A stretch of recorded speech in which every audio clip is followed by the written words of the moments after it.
Mr. Vice President, Mr. Speaker, members of the Senate and the House of Representatives.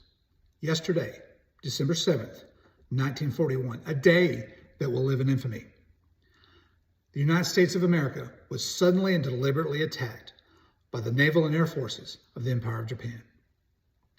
The United States was at peace with that nation, and at the solicitation of Japan, was still in conversation with its government and its emperor, looking toward the maintenance of peace in the Pacific.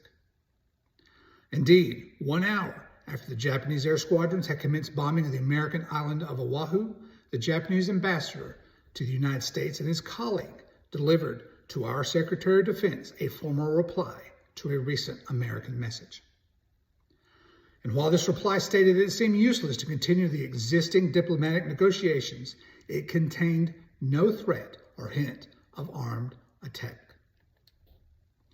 It will be recorded that the distance to Hawaii from Japan make it obvious that this attack was deliberately planned many days and even weeks ago.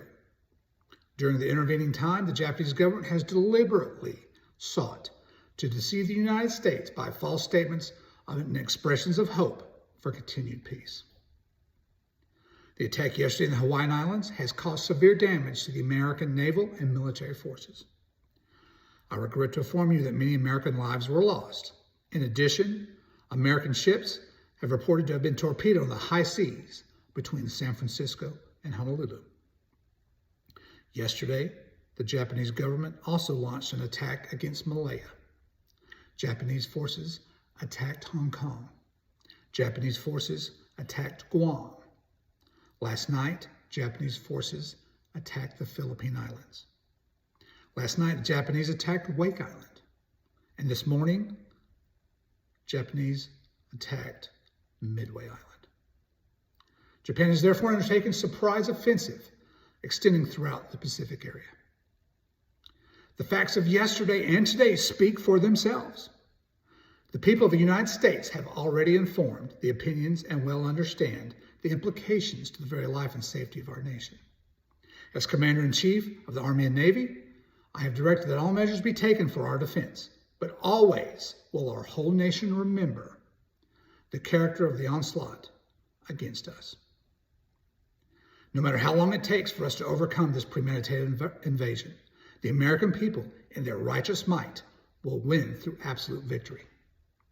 I believe that I interpret the will of Congress and of the people when I assert that I will not only defend ourselves to the uttermost, but will make it very certain that this form of treachery shall never again endanger the U.S. Hostilities exist. There is no blinking at the fact that our people, our territory, and our interests are in grave danger. With confidence in our armed forces, with the unbounding determination of our people, we will again gain the inevitable triumph. So help us God. I ask that Congress declare that since the unprovoked and dastardly attack by Japan on Sunday, December 7th, 1941, a state of war has existed between the United States and the Empire of Japan.